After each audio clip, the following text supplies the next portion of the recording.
I was standing in my kitchen, peeling apples for a pie I didn't truly feel like baking, when the knock came. Slow, deliberate, the kind of knock that carries memory in its weight. Froze. At 80 years old, you don't ignore instincts anymore. And something deep inside me whispered that whoever stood outside was bringing a storm into my quiet little life. When I opened the door, I swear my heart lurched so hard I had to grip the frame just to stay upright. There he was. My husband. The man who disappeared 41 years ago without a note, a phone call, a trace. His hair had thinned to wisps of silver, and his face looked carved from stone left too long in winter. But those eyes, those unmistakable hazel eyes, were the same. Only colder. Much, much colder. "Henrietta," he said, voice rough as gravel under boots. I should have been furious. Or relieved. Or confused.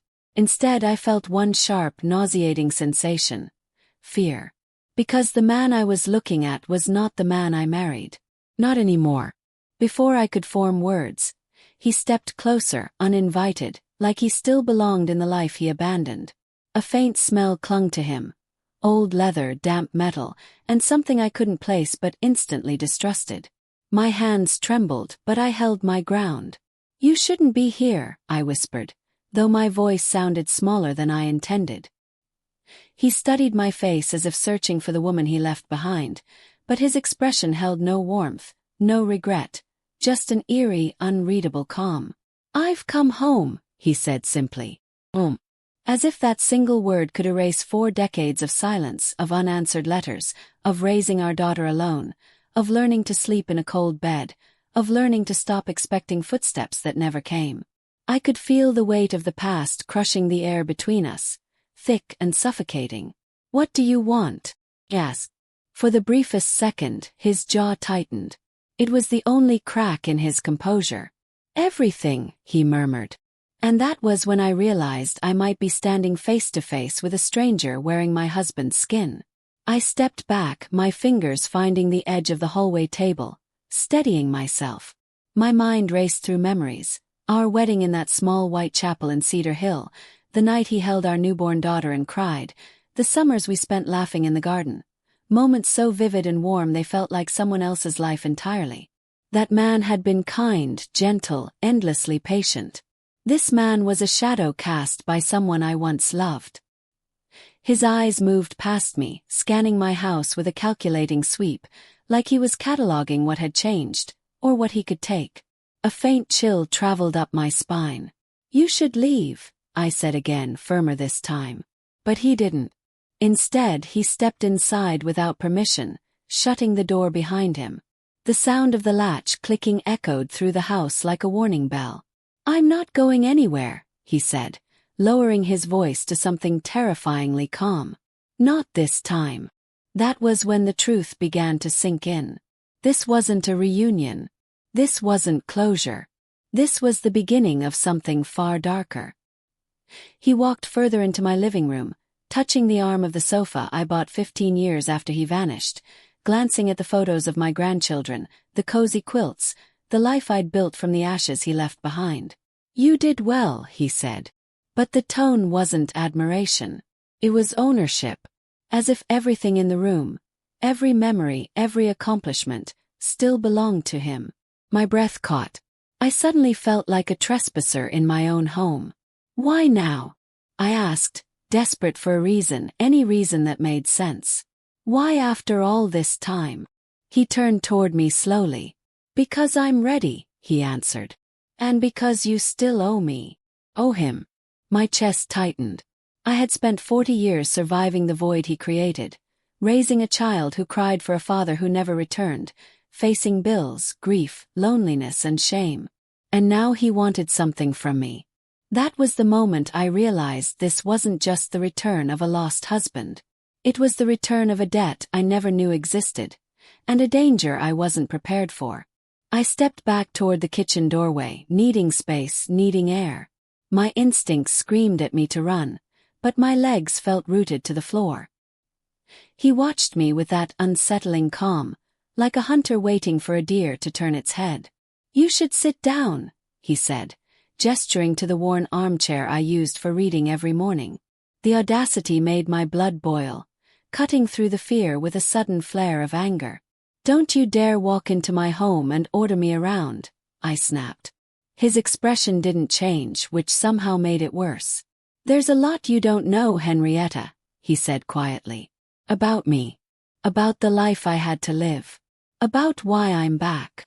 Then he leaned forward, his eyes locking onto mine in a way that made my spine stiffen. "And whether you like it or not, you're part of it." For the first time in years I felt truly unsafe. Truly watched. Truly trapped. I didn't know whether to call the police, call my daughter, or simply run out the back door and never look back. But no matter what happened, one thing was painfully clear. My story wasn't beginning with his return. It was beginning with the truth he carried. And it would change everything. Before we begin, drop a comment below with your country and what time it is right now where you're watching. Whether it's sunrise in Nairobi, midnight in Australia, afternoon in Canada, or evening in France, I want to know. Don't forget to like and subscribe. Don't just sit back. Tell me where in the world you are. Now let's dive into the story. Before I can tell you what happened next, I need to take you back to the years when the wound was still fresh, when the echo of his absence shaped every breath I took. 40 years may seem like a lifetime, but for me, it split my life into two timelines. Before he vanished and everything after. In the first year, I slept with the living room lamp on because darkness felt too much like his empty side of the bed.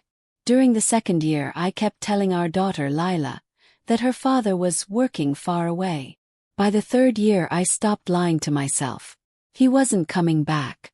Not for her birthdays. Not for our anniversary. Not for anything.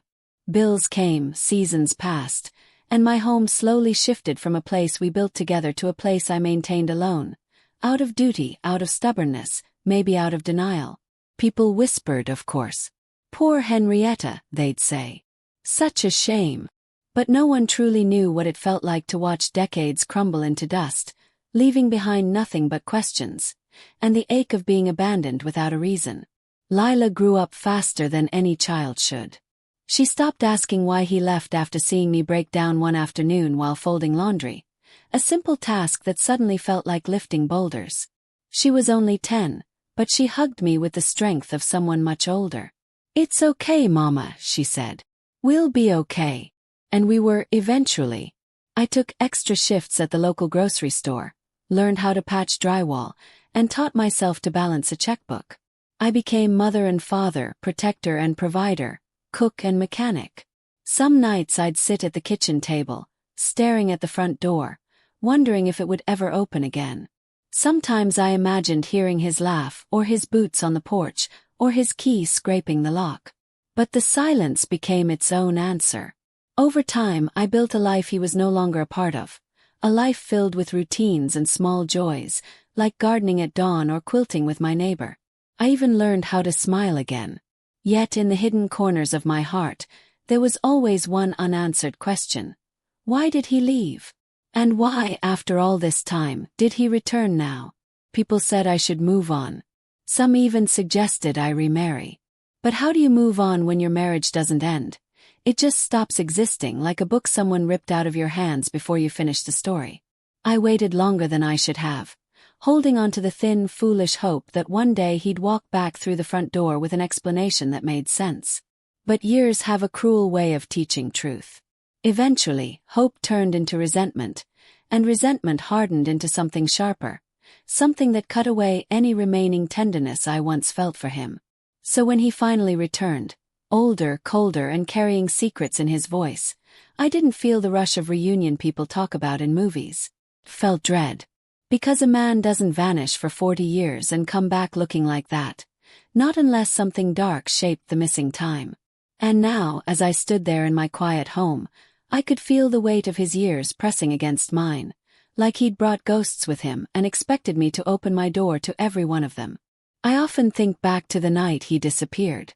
It's strange how trauma stores itself, not in perfect detail, but in fragments like shards of a broken mirror. The storm that night was violent, rain pelting the windows so hard it sounded like gravel. He had kissed me on the forehead, told me he needed to clear his head, and walked out into the darkness without another word. I assumed he'd return by morning. But morning came, then noon, then evening, then days, then weeks. His wallet was gone. His truck was missing. But everything else, his clothes, his tools, his books, his half-finished projects, remained untouched. As if he had planned to return. As if something interrupted him. The police searched, friends searched, strangers searched. No trace. No clue. It was like he walked into the storm and dissolved into it. Over the years, I created 1,000 explanations. None of them good. But standing in front of him now, watching the way he scanned my home with a familiarity he didn't earn anymore, a truth settled into my bones. He hadn't been lost. He had been gone. By choice. So here we were, 4 decades later, standing in the same house but not the same marriage. Not the same lives. He broke the silence first. "You rebuilt everything," he said, eyes lingering on the photographs of my grandchildren. "You moved on." The tone wasn't admiration. It was accusation. What else was I supposed to do? I replied. My voice didn't shake this time. He didn't answer. Instead, he stepped closer, lowering his voice to a chilling calm. "Henrietta, the life I lived while I was gone, it's not finished with me. And now that I'm back, it's not finished with you either." A coldness spread through me, deep and paralyzing. "Explain," I whispered. He didn't. He simply looked at me with those hard, unfamiliar eyes and said, "Everything you thought you knew, everything you built, it's all about to change." In that moment, I realized something horrifying. His return wasn't the end of a story. It was the beginning of one. A story wrapped in secrets. A story he wasn't ready to tell. But I knew, with a certainty that shook me, that whatever truth waited ahead, it wasn't something I wanted to hear. I don't remember sitting down. One moment I was at the door, staring at the impossible man standing on my porch, and the next I was on the living room sofa I'd bought during a clearance sale 5 years ago, hands shaking violently in my lap. Thomas sat across from me in the old armchair he used to claim as his throne, though this one wasn't his. His actual chair had been thrown out decades ago, after I'd spent nights staring at its empty shape, imagining his silhouette sinking into it. This one was newer. But the way he leaned back, the way he rested an ankle over his knee, it was identical to the image buried in my memory. Too identical. He watched me quietly, as though waiting for permission to breathe. "Henrietta," he finally whispered, "I've waited so long to see you again." Flinch. The voice was right. Cadence. The soft consonants. The hesitation. I had imagined this moment in 1,000 different ways. Him bursting in with apologies, him crawling back with excuses, him sending word through someone else. But never this. Never an older version of him that looked carved from grief and determination. Never a man whose eyes carried the weight of several lifetimes. I forced my voice to steady. "Where have you been, Thomas?" "Yes. And don't you dare say something vague. 41 years is not a missed train or a long shift at work." He inhaled. Low. Precise. As if preparing to detonate a truth that might shatter the furniture around us. "I didn't disappear by choice," he said. I almost laughed. Almost. But the sound died in my throat, smothered by a rage so old it had fossilized. "You left your wallet on the dresser," I snapped. "Your wedding ring on the kitchen counter. You took nothing. Not even a jacket. People don't just get swept away and leave their ring behind, Thomas." He looked down at his hands, knotted, veined, trembling. "You're right. I don't. Not unless someone forces them to." My stomach turned.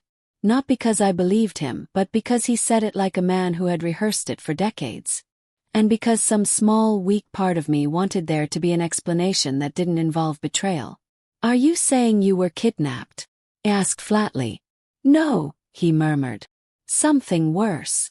The silence that followed wasn't normal silence. Felt thick. Electric. As if the walls of my house leaned closer to hear the next line. "Thomas," I said quietly. "Look at me." He did. And for a brief second, I saw the man I married. The shy, brilliant storyteller who used to leave me handwritten notes on the inside of the pantry door. But then the moment slipped away, leaving only this stranger with my husband's face. "I need you to tell me the truth," I whispered. "All of it. Right now." He swallowed hard. "I can't tell you everything yet. Not until I'm sure it's safe." My blood ran cold. Safe from what? He scanned the windows, the hallway, the shadow under the lamp. Then he leaned forward, his voice barely audible. "Henrietta, they might still be watching." A chill rippled across my skin. "Who?" Before he could answer, the wind slammed into the house with a violent moan, rattling the glass. For a split second I felt something irrational, like the world outside had been waiting for the name he was about to speak. He lowered his voice even more. "I escaped, Hen. That's why I'm here. That's why I finally found you." Tape. The word echoed in my skull like a dropped coin in an empty well. I stood up, pacing the room because sitting still made the fear swarm too tightly around my ribs. "You can't expect me to believe this," I said. "You can't vanish for 4 decades and then reappear babbling about being watched and unable to talk." Thomas rose too, slowly, painfully. "I understand how it sounds. Do. But every minute I stay here puts you in danger." "Danger from who?" I demanded. He closed his eyes, gathering himself. And when he opened them again, there was something haunted inside them that didn't belong to the man I used to know. "They didn't want me to have a life," he said. "Not a family. Not a future. And when I tried to leave, when I chose you over them, they made sure I disappeared." My hands froze mid-gesture. "Leave who?" I whispered. He hesitated long enough that the ticking clock on the mantelpiece became obnoxiously loud, every tick cutting deeper into the space between us. "A group," he finally said. "Powerful, organized, and ruthless enough to erase a man's entire existence." I stared at him. The room dimmed around the edges of my vision. "You're talking about a cult," I said. His jaw tightened, but he didn't deny it. I pressed a hand to my forehead. This couldn't be real. This was the plot of a midnight documentary, not the explanation for my husband's disappearance. And yet, there was something in his eyes. Something raw and terror-glazed. "You think I'll believe that you were abducted by a cult and kept for 41 years? Yes. I don't need you to believe it yet," he said. "I just need you to understand that I never abandoned you. Not by choice." My throat tightened with a pain I didn't want to feel. Because against my will, his words slid into the cracks of my old wounds. Before I could stop myself, I asked the question that had lived inside me like a splinter for decades. "Did you think of me?" I whispered. My vision blurred. "Damn it." He stepped forward carefully, as if approaching a wounded animal. "Henrietta, I'm not asking for forgiveness. I'm begging for time. If you can give me that, I'll explain everything. I owe you that much." I turned away because looking at him hurt. Because looking at him made the impossible feel a little too possible. "Why now?" Yes. "Why after 41 years?" He exhaled, shoulders curving as though he carried a monstrous weight. "Because they're looking for me again," he whispered. "And you're the only person in this world left that I trust." A cold, sharp fear spiraled down my spine. "And if they find you?" I asked, my voice barely sound. "If they find me," he inhaled shakily, "they won't let me stay alive this time." The lamp flickered. The house seemed to exhale. And for the first time since opening that door, I realized something terrifying. My husband hadn't come home. He had come hiding. Thomas sat slumped on my sofa like a man whose soul had been wrung out and hung to dry. The lamplight painted long shadows across his face, making him look even older than the 40 years he'd been gone. His hands trembled on his knees, not from age, but from something hunted. I'd seen that look once before, on a neighbor who'd returned from Vietnam unable to sleep without every door locked. "Henrietta," Thomas whispered, "there's something I have to tell you. Something I should have told you a long time ago."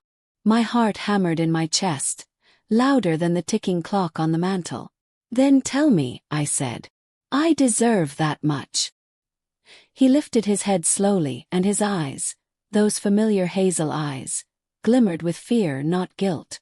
Before he could open his mouth, a faint crunch echoed outside the living room window. Thomas froze. Not stiff like someone startled, stiff like prey sensing a predator. His pupils shrank. "No," he whispered, barely audible. "They found me." I didn't know who they were, but the way his body folded into itself made dread creep up my spine. I peeked toward the window. My house sat on a quiet suburban street, a modern American neighborhood kept tidy by retirees and young families. At this hour, the most exciting thing outside should have been a possum knocking over a trash can. But someone stood there. Faint silhouette. Close enough that I could make out the suggestion of shoulders, and the faint flicker of a reflective surface near their face, like a phone recording.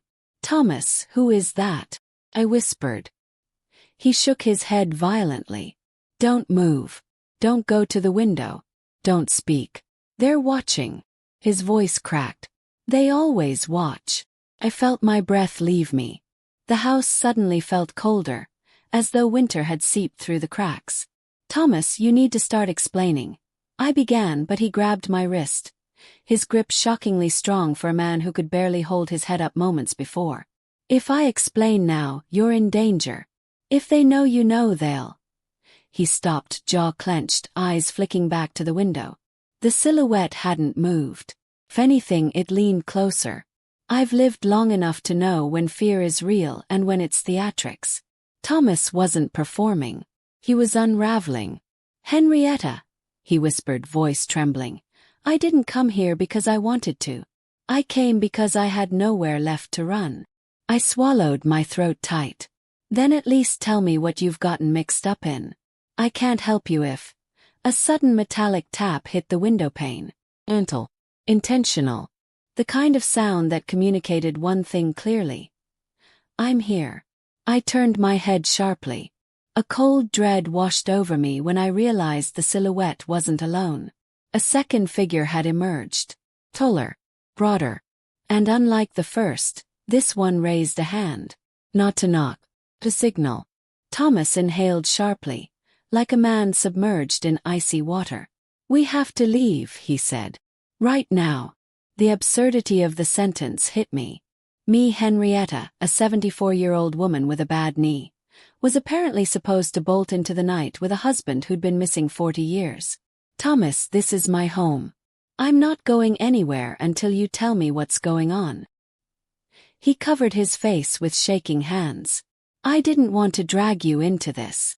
Before I could reply, a harsh, deliberate bang rattled the window. Not a tap this time, more like a warning shot without a bullet. I gasped, my hand flying to my chest. The taller figure stepped closer, and moonlight finally revealed enough for me to see the faint outline of something on their belt. Something angular. Something that made my stomach turn. "Thomas," I whispered through clenched teeth. "Are those men carrying weapons?" He didn't answer. That was answer enough. "We need to go out the back," he whispered. "If they break the window, it's over."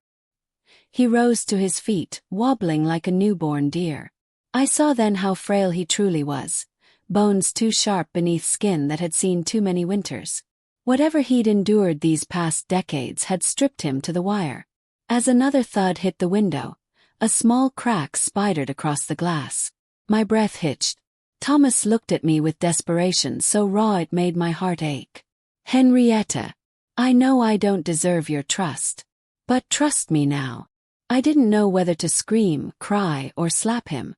But the crack in the window made the choice for me. We shuffled toward the kitchen, my mind racing with questions I had no time to ask. Every instinct told me this was absurd, dangerous, reckless, even insane. But something in my gut also told me that staying put was worse. When we reached the back door, Thomas paused, leaning heavily against the counter, breath shallow. "If anything happens," he whispered, "don't look back. Just get somewhere safe." I opened the door slowly, wincing at the squeak of the hinges. Cold air rushed in, carrying the smell of damp grass and distant pine.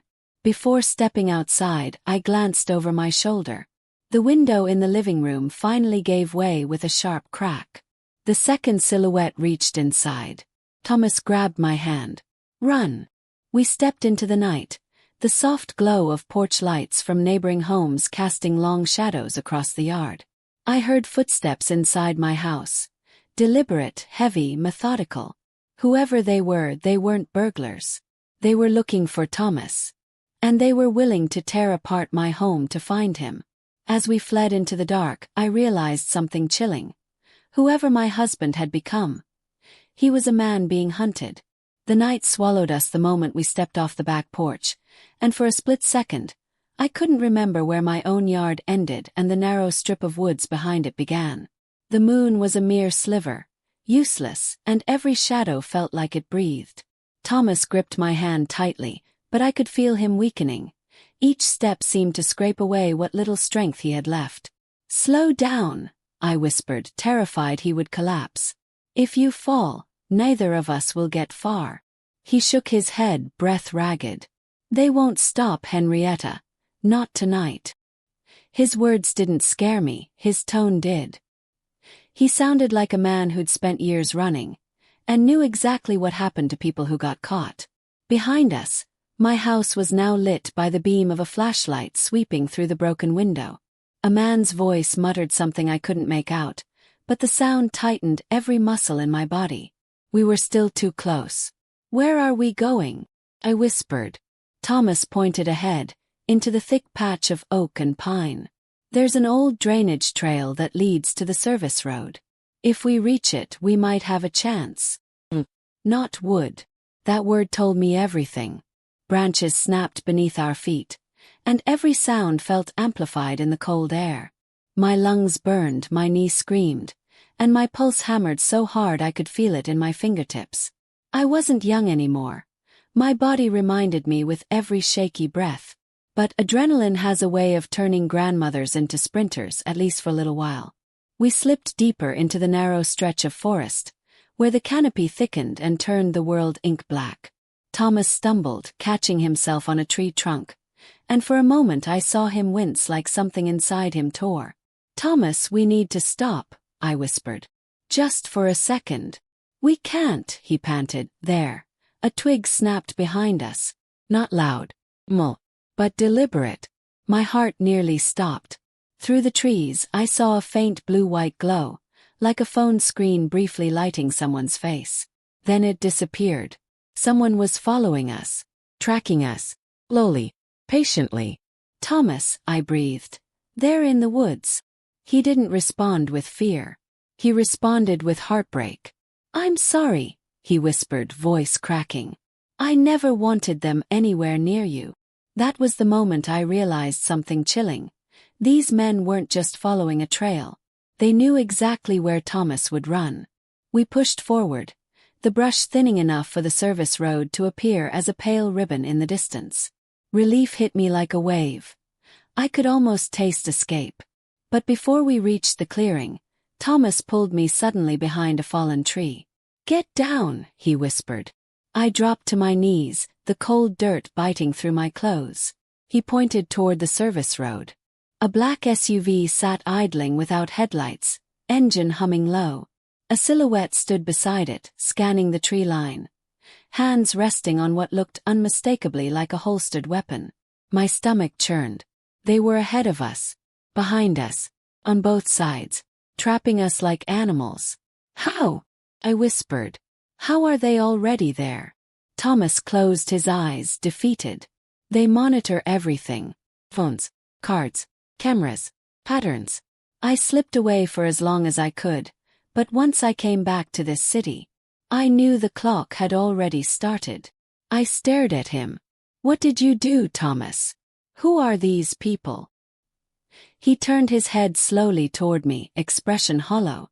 "They're not people you reason with. They don't negotiate. They don't stop." He swallowed hard, voice breaking. "And 40 years ago, I made the mistake of thinking I could outsmart them." Before I could ask more, the figure near the SUV tilted his head, as if sensing movement. The woods went dead silent. Even the wind seemed to hold its breath. Then a beam of light, bright, surgical, sliced across the trees to our left. Thomas grabbed my hand and mouthed, "Now." We crawled along the ground, the earth cold and damp beneath our palms. Pine needles clung to my sweater. Every inch felt like a mile. Every muscle in my body screamed. I was too old for this. Any sane person would admit that. But the thought of those men breaking into my house, searching my bedroom, stepping on my family photographs, that lit a fire in me stronger than fear. We reached a small dip in the terrain where runoff water had carved out a shallow trench. It wasn't much, but it hid us from direct sight. Thomas lowered himself into it, panting hard. "Henrietta," he whispered, voice trembling, "if they catch me, you need to promise you won't." He didn't finish. A branch cracked just feet from where we crouched. Someone was right above us. I clutched Thomas's shoulder so tightly my knuckles ached. If they looked down, they'd see us instantly. The footsteps halted directly beside the trench. I could see the man's boots, thick, tactical, mud-splattered. He exhaled slowly, the sound steady and controlled, like someone used to waiting out prey. Thomas went rigid, holding his breath. I did the same. Seconds stretched into eternity. A radio crackled. "North side's clear," a voice whispered through static. He couldn't have gone far. The booted man shifted, scanning the woods. Another voice replied, firm and cold. "He won't get away this time. Fan out." After a moment that felt like the longest of my life, the boots moved away, crunching through the leaves. Thomas leaned his head back against the earth, eyes closed, breath shaking out of him in uneven bursts. "Henrietta," he whispered, "we won't get many more chances. We have to get to the creek. It feeds into the back of the old rail yard. They won't expect us to go that way." I nodded, even though my entire body trembled. "Then we go," I whispered, "before they sweep back." And as we rose slowly from the trench, holding onto each other in the darkness, I felt the truth settle deep in my bones. Whatever had taken my husband from me 40 years ago, it wasn't finished with him yet. The creek was farther than I remembered. Farther than it had any right to be. When my children were little, it was just a pleasant trickle behind the old walking path, a place where they'd toss stones and dare one another to jump across. But in the blackness of night, with the threat of armed men somewhere behind us, it might as well have been an ocean. Thomas leaned heavily on my shoulder, his breath shallow, his steps jerky and uneven, like his body was running on its last few embers.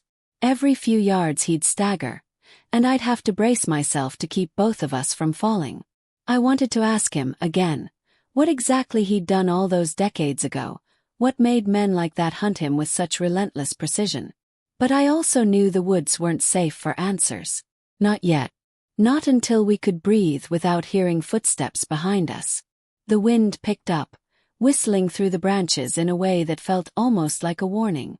Ahead, somewhere in the darkness, the faint rush of moving water whispered through the trees. Relief flooded me. We were close. So close. And then, just as hope flickered, I heard a sound that froze my blood. Voices, 2 of them, coming from the direction of the creek. Thomas pulled me down behind a fallen log, grimacing in pain as he crouched. I stayed low beside him, the bark rough against my palms. The men near the creek were speaking in low tones, their words muffled but unmistakably tense. I recognized one voice from earlier, the one who had said, "He won't get away this time." That cold certainty made my skin prickle. "They're guarding the water," Thomas whispered. "They know it's one of the few paths that leads out." I looked at him, heart thumping painfully. "So what do we do?" He stared ahead, calculating, the way a man might study a chessboard he's already losing. "We move upstream," he said at last. "There's a bend where the creek widens. It'll sound louder there. We can use the noise to mask our steps." His logic was sound, but it required getting even closer to the men before moving away. My lungs tightened at the thought. "Thomas," I whispered, "are you sure?" He gave me a tired, almost broken smile. "No. But I'm sure we don't have another choice. We stayed low, crawling through the layered mess of leaves and roots until the water came into view, silver and restless under the moonlight. And just beyond it, two shadows shifting, watching, waiting. The creek bank sloped downward in a jagged muddied dip, slick with wet leaves. One wrong step and we'd slide straight into the open. Thomas placed his palm against a tree for balance, but his hand shook so violently I grabbed his arm to steady him. "Easy," I whispered. "One step at a time." Inch by inch, we moved along the upper ridge of the creek, keeping low enough that the thick underbrush shielded us. The voices grew louder, close enough that I could make out fragments. He couldn't have gone far. Orders are to sweep east next. If we find him, we call it in immediately. Their certainty terrified me. They weren't searching randomly. They were hunting with purpose, patterns, and training. Thomas squeezed my hand gently, and when I looked at him, I saw something new in his eyes. Not fear. Not exhaustion. Resolve. Like a man who had reached the point where running wasn't about survival anymore. It was about protecting the last good thing he had left. Me. "Henrietta," he whispered, voice barely audible over the creek. "No matter what happens when we reach the rail yard, you need to keep going. Even if I can't." I shook my head fiercely, tears burning my eyes. "Don't say that. We're getting out. Both of us." But the look on his face said he didn't believe that. We reached the bend in the creek where the water roared louder, slamming against a jumble of rocks that had shifted over the years. The sound was a blessing. It swallowed our careful steps, letting us move more freely. But it was also dangerous. If one of the men shouted or drew closer, we wouldn't hear it over the rushing water. The ground here was softer, the mud thick and clinging. Twice my foot sank so deeply I nearly lost my shoe. Thomas steadied me both times, though the effort made him wince. When the creek finally widened before us, I could smell the faint scent of rust and old metal in the air. The rail yard was close. The trees thinned, revealing scraps of an old fence barely visible in the dark. "Almost there," Thomas whispered, though his voice wavered with pain. But just as I exhaled in relief, a sharp rhythmic sound cracked through the night. A step. Rest. Closing in. They had doubled back. Someone had noticed something. Maybe a bent branch, maybe footprints in the mud, and was now barreling straight toward the creek bend. Thomas grabbed my wrist with surprising strength. "Run," he rasped. "Now, Henrietta. Don't look back." Ran. But I could still hear him behind me. And then I couldn't. The world blurred as I sprinted toward the rail yard, branches whipping my face, the cold tearing at my lungs. The metallic smell grew stronger, guiding me like a beacon through the darkness. I burst through the thinning trees and stumbled onto gravel, nearly collapsing from the sudden shift under my feet. The abandoned rail yard stretched before me, rusted tracks, scattered freight containers, towering shadows. It was eerie, but it was space. Distance. Cover. I spun around, chest heaving, expecting Thomas right behind me. But the woods remained still. Too still. I crept back toward the tree line, staying low. That's when I heard it. Voices arguing in harsh whispers. One voice furious, the other strained. And then, a single pained groan. My blood turned ice. They had found him. I bit my hand to keep from crying out. My heart wanted to rush in. My body wanted to run back. But the look in Thomas's eyes earlier, the resignation, the resolve, hit me like a physical blow. He hadn't just been preparing himself. He'd been preparing me. Trembling, I forced myself deeper into the rail yard shadows, tears blurring my vision. And with every step, one horrifying truth echoed in my mind. Thomas wasn't behind me, because he'd decided to let them take him instead of us. I didn't sleep that night. Not even for a moment. I lay in bed with my palms pressed over my ears, trying to block out the echoes of that impossible voice calling my name from the dark woods behind the house. Every time I closed my eyes, I saw his silhouette, my husband's silhouette, standing exactly the way he used to after coming home from long shifts at the docks. But how could that be? I had looked into the man's eyes earlier. the stranger who claimed to be Arthur. And no matter how much my heart wanted to believe him, the truth was cold and sharp inside me. He wasn't the man I married. Not even close. But that voice in the woods was. It was the same timbre, the same quiet way of saying Henrietta, like he was trying not to wake the neighbors. And the longer I lay awake, the more I couldn't shake the feeling that something was trying to reach me. By morning I had made my decision. I needed to know what was out there. The next day I tried to go about things normally. Brewing tea, watering the asters by the porch, pretending not to watch the tree line. But the stranger was watching me from inside the house. I could feel it. Every time I turned, he was somewhere behind me, pretending to read a newspaper or fidget with the old mantel clock. Never speaking. Never explaining. Just watching with attention tightly coiled beneath his skin. It didn't help my nerves when I saw him testing the doors, checking the windows, making sure each latch clicked firmly shut. It was subtle, almost unnoticeable. But I know what it looks like when a man expects something to come for him. I recognized that quiet, jumpy fear.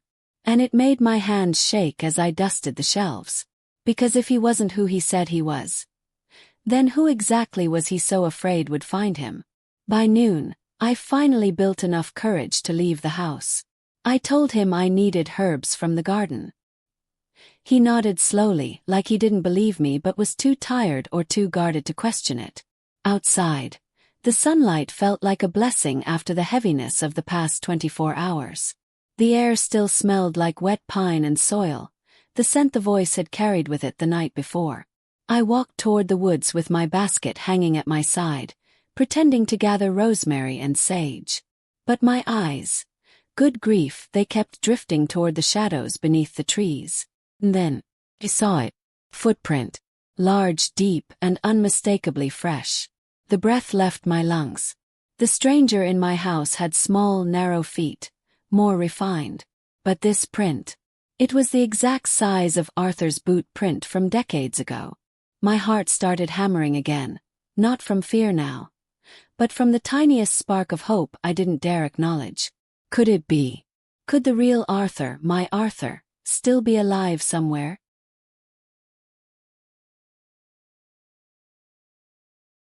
I didn't step back toward the woods. Ran. Not toward the house but around it, to the shed where I kept old tools and scraps of lumber. I dug through forgotten boxes until I found what I needed. The lantern Arthur built during the summer of 1963. The wood was cracked, the metal rusted, but when I touched it, I felt something I hadn't felt since he disappeared. Purpose. I stuffed a handful of matches into my apron, grabbed the lantern, and hurried back toward the tree line. But before I reached it, a voice snapped through the quiet. Henrietta. Not from the woods this time, no.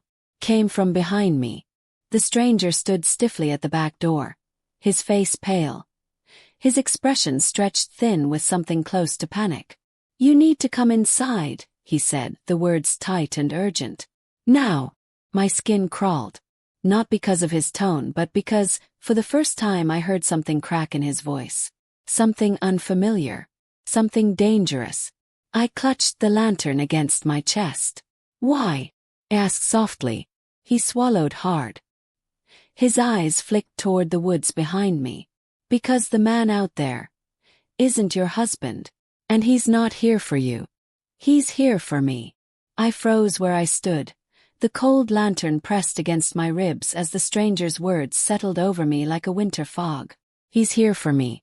In all my years on this earth, almost 8 decades of storms, griefs, births, funerals, and a war that took half the men I knew, I had never heard a sentence that chilled me quite like that one. The stranger's face had gone pale, paler than it was the night he first appeared at my door, and something in his expression told me he was no longer trying to pretend. No polite smile. No soft-spoken lies. Just raw, exposed fear. I tightened my grip on the lantern, feeling the grooves Arthur carved into the wooden handle all those years ago. Who is he? I whispered, though a part of me already feared the answer. The stranger's jaw tightened and his eyes, once flat and unreadable, shone with something desperate. Someone who should have died a long time ago, he murmured. Then his voice cracked. And someone who wants to make sure I do. My heartbeat thundered in my ears. Somewhere behind me, a twig snapped in the woods. The stranger stepped forward cautiously, as if approaching a skittish animal. Henrietta, please. Come inside. I'll explain everything, but not out here. He kept glancing at the tree line like he expected it to lunge at him. And though fear clawed up my throat, I forced myself to stay rooted where I was. Because something wasn't right. Something hadn't been right since the moment he walked back into my life claiming to be my husband. I studied him now. Not the frightened man in front of me, but the pieces that never added up. The wrong posture, the wrong hands, the wrong memories spoken with the right voice at the wrong times. And then, across the yard, another sound drifted toward us. Name. Whispered gently, almost sadly. Henrietta. That voice, God help me, that was Arthur. My Arthur. The warmth, the quiet steadiness, the way he said my name like it was something he was afraid he might lose. The stranger flinched hard and grabbed my arm. It's not him, he hissed. He's not what you think. But my knees felt weak. My eyes blurred. I had waited 41 years to hear that voice again. I pulled my arm free, more forcefully than I expected. Let go of me, I said, surprising even myself with the sharpness in my tone. He stepped back, startled. I took a shaky breath, trying to steady the storm inside me. If you want me to trust you, I said quietly, then you have to stop talking in riddles. Who is that man in the woods? Why does he know my name? Why does he sound like my husband? The stranger opened his mouth, closed it again, then looked toward the trees as if bracing for something inevitable. Because he was your husband, he finally said, barely audible. The world spun under my feet. I gripped the lantern to steady myself. Before I could speak, he continued, his voice trembling. But he's not a man anymore. Not really. And he's not here because of you, Henrietta. His breath hitched. He's here because of what I did to him. My skin prickled, every instinct in my body screaming to run, to hide, to pretend none of this was unfolding in my quiet backyard. But I forced myself to stay still, to listen, because truth, no matter how ugly, was better than the Hades of not knowing. He swallowed, eyes darting between me and the woods.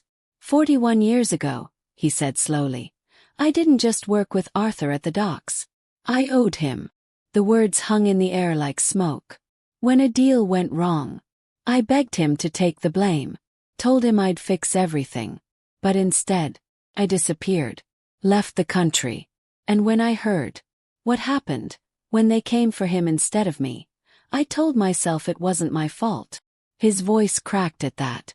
But he survived, Henrietta.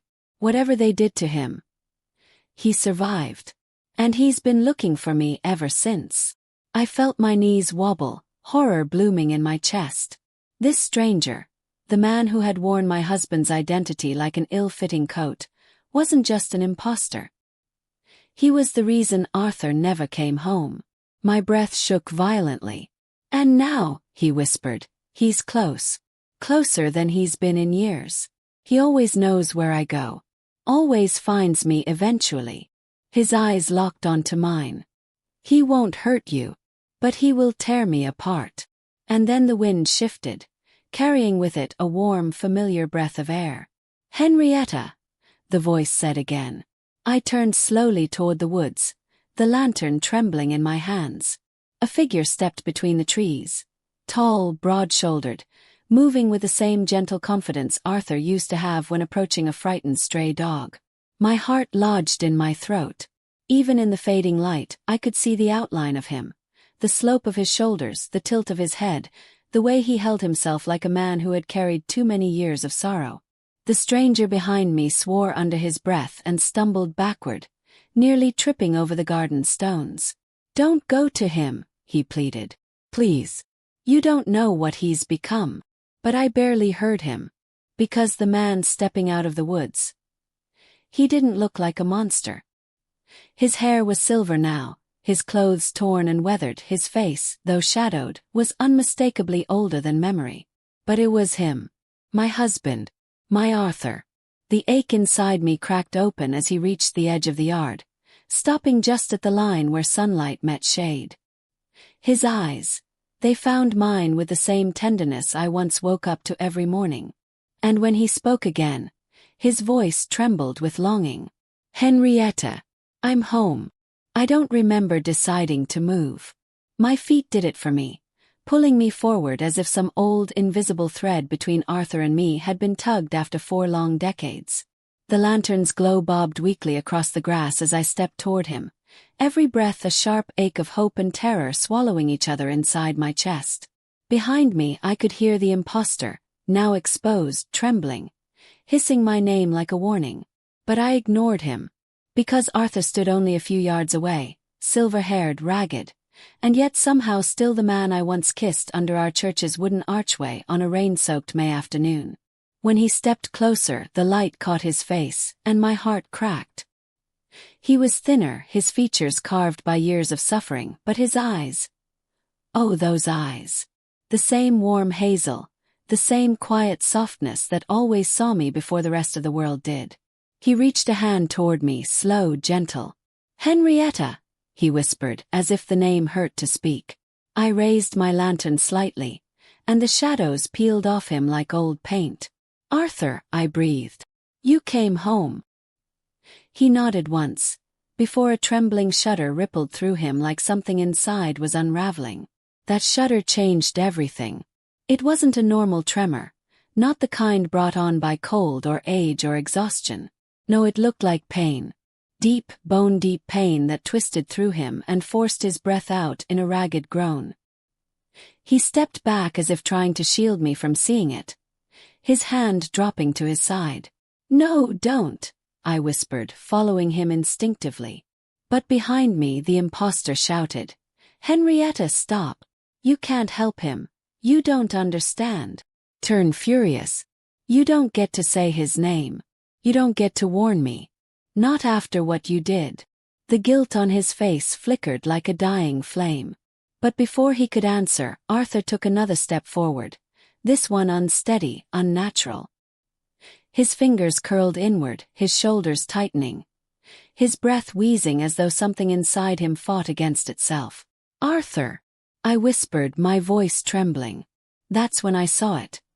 His shadow against the ground, jagged, warped, stretching in a way no man's silhouette should. My blood ran cold. The impostor's voice broke behind me. "Henrietta. When I said he wasn't a man anymore, I meant it." My heart twisted violently. Because Arthur, my beloved Arthur, looked like he was both fighting something and being consumed by it. Still, even as his body trembled, his eyes, those steady hazel eyes, locked onto mine with a pleading familiarity. He lifted his hand again, slower this time, shaking like a leaf caught in a storm. "I never stopped looking for you," he rasped. I had to come home." Tears blurred my sight instantly. "You did nothing wrong," I whispered. "You shouldn't have been the one punished." At that, Arthur's jaw tightened, and he turned his head toward the impostor with a gaze so sharp it could have cut steel. The other man stumbled back, terrified. "Arthur, please, let me explain," he begged. Arthur's voice dropped to a low, broken growl. "You stole my life." Something inside him convulsed again, forcing him to grip a nearby tree to stay upright. The bark splintered under his fingers, far too easily. Wind rushed through the yard, swirling leaves around us. I stepped forward, placing a shaking hand on his arm despite every instinct screaming otherwise. "Arthur," I whispered, "look at me. Come back to me." For a heartbeat, just one, his body stilled under my touch. He leaned into it like a man starved of warmth. Then he whispered, "Henrietta, please go inside." And that terrified me more than anything. I shook my head fiercely. "No, not again. I lost you once. I won't lose you a second time." His breath rattled harshly, his shoulders trembling with the effort to remain steady. The impostor crept closer behind me, voice trembling. "Henrietta, he's dangerous. You don't know what they turned him into." I spun around. "And whose fault is that?" A sharp, pained sound tore from Arthur's throat, and we both turned toward him. He sank to one knee, gripping the earth with fingers that dug too deep, as if the ground beneath him were soft as bread. "Arthur!" I rushed to him. His skin was burning hot under my fingertips, his breath wild and unsteady. "You have to go," he said, forcing each word through clenched teeth. "Please, before he makes me." He didn't finish. His body jerked violently, his spine arching in agony. The impostor cursed under his breath. "He's losing control." The lantern's flame flickered wildly, struggling to stay alive in the sudden surge of wind that whipped through the yard. Leaves spiraled upward, branches groaned, and Arthur, my Arthur, lifted his face to the sky with a sound that was half human, half something else entirely. And yet, I held him tighter. Then, in the eye of that chaos, he looked at me. Really looked at me. His expression softened, and for a heartbeat the storm inside him stilled. He touched my cheek with trembling fingers. "I came home for you," he whispered. "Even if there's nothing left of me to give." My tears broke free. "You're still mine," I whispered fiercely. "No matter what they did to you." A faint, broken smile tugged at the corner of his mouth, and then a violent roar tore from the woods behind us. The impostor's face went ghost pale. "He found us," he gasped. "The other one. The real monster." My blood froze. Another figure stepped into the tree line. Massive, hunched, moving with a terrifying, predatory grace.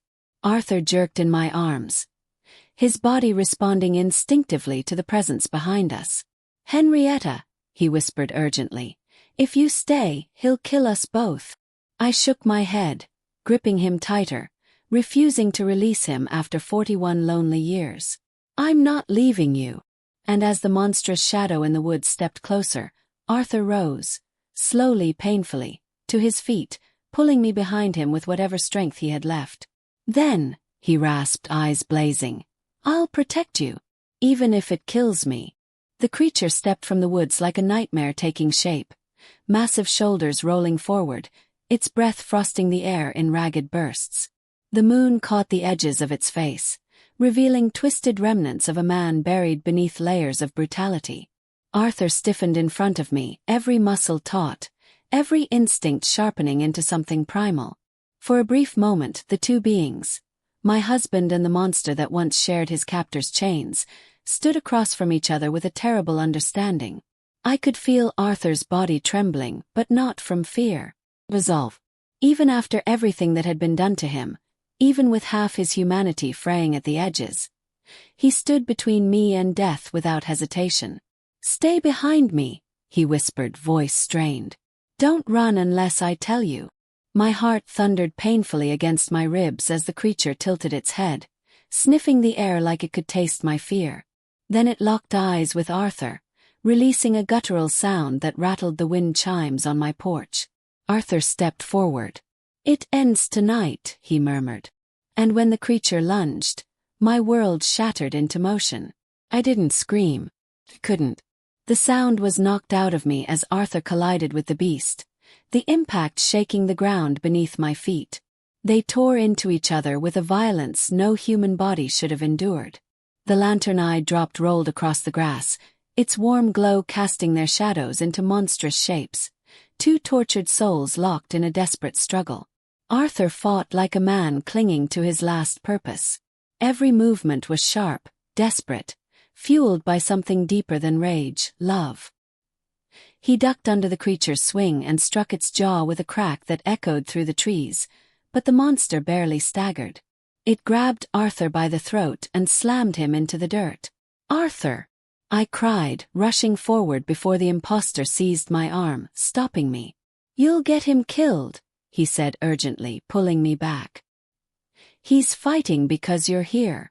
Don't break his focus." But watching Arthur pinned beneath the creature's weight felt like watching 40 years of love being crushed into the earth. He gasped, clawing at the creature's grip, but then something in him surged. With a roar I had never heard from a human throat, Arthur wrenched free.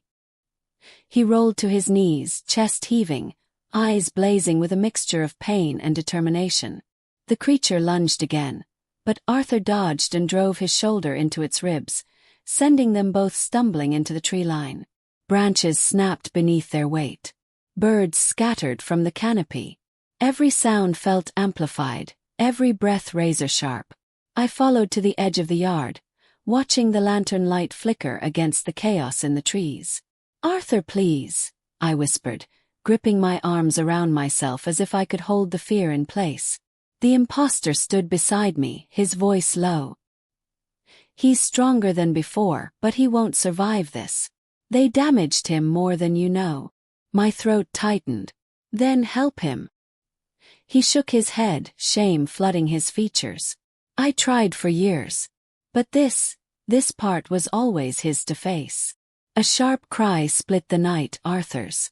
I nearly collapsed, but forced myself to stand. After a beat of dreadful silence, the bushes parted, and Arthur emerged, staggering, holding his side as blood seeped through his shirt. The creature stumbled after him, wounded but not defeated. This wasn't just a fight.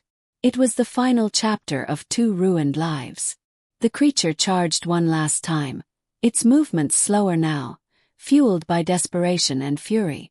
Arthur braced himself, breath ragged, stance unsteady. "Arthur, don't!" I cried, but he glanced back at me just once, just long enough for me to see the man I had loved for half a century still alive inside his eyes. Then the creature lunged. Arthur sidestepped, grabbed its arm, and with a guttural sound that ripped through the night, he twisted with every ounce of his remaining strength. A sickening snap echoed. The creature fell to its knees, howling in agony. Arthur collapsed beside it, both of them panting, beaten, broken. The imposter rushed forward, dropping to Arthur's side. "It's over," he whispered to the dying creature. "You're free now." The monster looked at him, really looked, and for a fleeting second I saw something almost human in its gaze. Then it went still. The forest fell silent. Wind rustled through the leaves like a sigh of relief. Arthur slumped onto his back, chest rising and falling unevenly. I ran to him, dropping to my knees as his head rolled weakly toward me. "Henrietta," he breathed, voice faint. "I kept my promise. I came home." I cradled him in my lap, brushing the damp hair from his forehead as tears blurred the stars above us. His skin felt too warm, his breaths too shallow. "Stay with me," I whispered desperately. "Please, Arthur, don't you dare leave me again." He smiled faintly, soft, tired, the smile of the young man who once carved our initials into a church pew. "I never wanted to leave," he murmured. "They took everything. But they couldn't take you from my heart." His voice cracked, and a shudder ran through him. "I came home to say goodbye properly." My soul fractured. "No," I whispered fiercely, gripping his hand. "This isn't goodbye. Not after everything." But his breathing faltered, each inhale thinner than the last. The imposter stepped back, head bowed, giving us the space he'd stolen 4 decades earlier.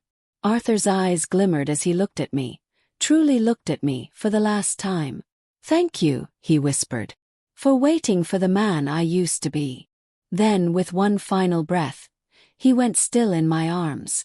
The world didn't end, simply quieted. And beneath the lantern's fading glow, I held the man I had loved in this life and, God willing, the next. If this story resonated with you, please don't hesitate to like this video and subscribe to the channel so we can share more with each other. Please leave a comment and let me know where you're watching from.